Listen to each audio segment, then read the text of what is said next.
Olá, hoje vamos falar sobre a educação dos meninos espartanos. Como se sabe, Esparta era a mais militarista das cidades da Grécia, e alguns historiadores dizem que era a cidade mais militarista de toda a antiguidade. Esparta é uma verdadeira lenda, até hoje falando sobre os seus grandes feitos militares. Dario, imperador da Pérsia, disse certa vez, segundo a crônica histórica, que com seus imensos exércitos ousaria atacar quaisquer povos do Ocidente, exceto os lacedemônios. Lacedemônio era o outro nome dado ao espartano. Lacedemônia era outro nome dado a Esparta. A cidade de Esparta se notabilizou pela educação que dava aos seus cidadãos. O cidadão espartano era formado para ser um guerreiro, um militar.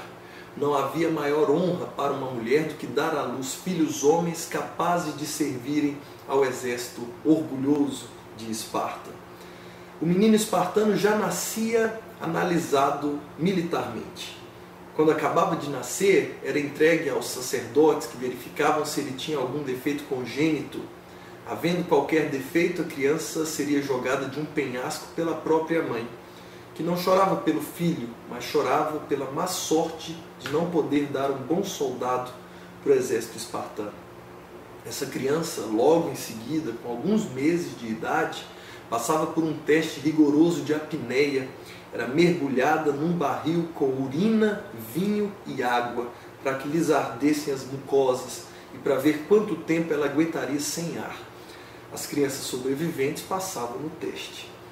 Aos 7 anos de idade, os meninos ainda viviam com suas mães. Mas nesse momento, o exército retirava as crianças das mães e levava as crianças para o quartel. As meninas permaneceriam vivendo em família, também teriam uma educação militar, mas o mais rigoroso era o tratamento dado aos meninos. Os meninos viveriam dos 7 aos 12 anos em regime de internato em Esparta. Nesse período, aprendiam a caçar, pescar, cozinhar, aprendiam artes marciais, salto, corrida. Esses garotos eram treinados para sofrerem as agruras de uma guerra, para sofrerem com todas as dificuldades do combate. Também aprendiam a ficar em silêncio, era uma tradição espartana. O homem espartano era chamado de lacônico, porque respondia a tudo com sim ou não, falava muito pouco. Diziam os espartanos que um homem nobre não devia se gastar em conversas vãs como se fosse uma mulher. Aos 12 anos terminava a primeira fase da educação do menino espartano. Ele então perdia suas roupas e perdia toda a segurança. Era enviado para os arredores da cidade de Esparta para viver sozinho, completamente nu, dos 12 aos 18 anos.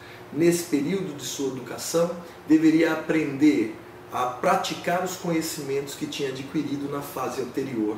Teria de se alimentar sozinho, teria de matar animais e retirar-lhes a pele para se cobrir por causa do frio, e só poderia receber ajuda de outros rapazes na mesma faixa etária que também vivessem essa mesma situação. Não poderiam ser ajudados por pessoas adultas. Aos 18 anos, o rapaz era recolhido de volta à cidade de Esparta. Começava a última fase de seu treinamento. Dos 18 aos 30, o espartano era considerado um subcidadão. Nesse momento, permaneceria semi-nu, prestando serviços à cidade, continuava o seu treinamento militar, não vestia roupas para aprender a suportar o frio, comia muito pouco e por um motivo prosaico.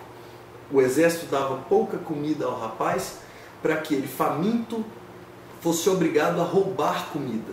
O furto é muito importante durante uma guerra e era preciso que os rapazes aprendessem a furtar. Então forçavam eles a furtarem comida porque estavam com muita fome. Mas não aliviavam não. Se o rapaz fosse pego furtando, apanhava, era chicoteado em público, porque se é para roubar, rouba direito, não é? Então, a educação muito rigorosa. Também nesse período, dos 18 aos 30 anos, o rapaz espartano podia sofrer ataques injustos de qualquer homem espartano maior de 30 anos. Esses ataques eram para que o rapaz aprendesse a respeitar os mais velhos. Ele não podia revidar o ataque de um homem maior de 30 anos. Nessa fase da vida também, o rapaz espartano aprendia a brigar. E para isso usava como saco de pancada os escravos da cidade, que eram chamados de ilotas. Esses escravos estavam trabalhando e de repente chegava o rapaz e atacava eles, né? E aí saíam brigando ali até que um deles ganhasse. Geralmente o rapaz espartano, mais bem treinado, vencia a briga. Às vezes um escravo conseguia vencer o menino, o rapaz espartano. E esse escravo recebia então alguns dias de folga como prêmio por ter vencido um jovem guerreiro espartano. Aos 30 anos a vida do rapaz mudava.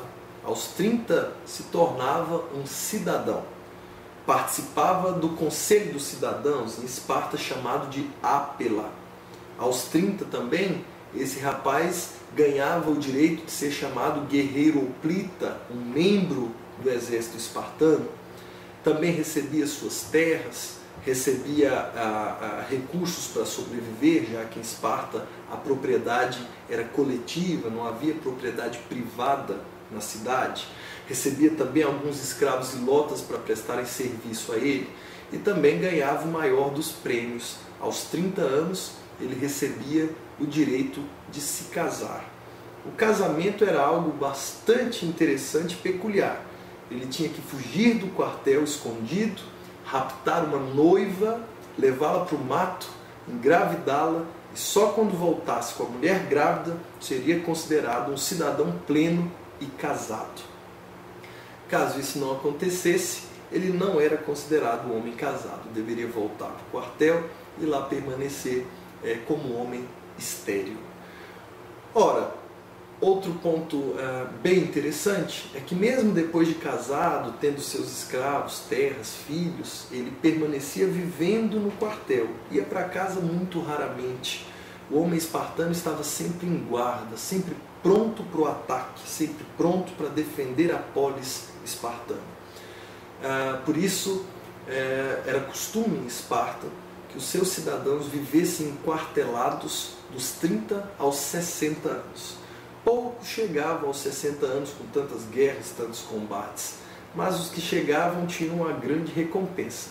Eram considerados gerontes, anciãos bastante respeitados, poderiam concorrer a um assento no Senado espartano, que era chamado de Gerúsia, e tinha 28 cadeiras, e a partir daí podiam falar o que quisessem, podiam repreender os reis da cidade, podiam dar conselhos para os governantes e etc. Aí sim, homens de respeito, porque conseguiram chegar aos 60 anos depois de um treinamento tão rigoroso como o treinamento espartano.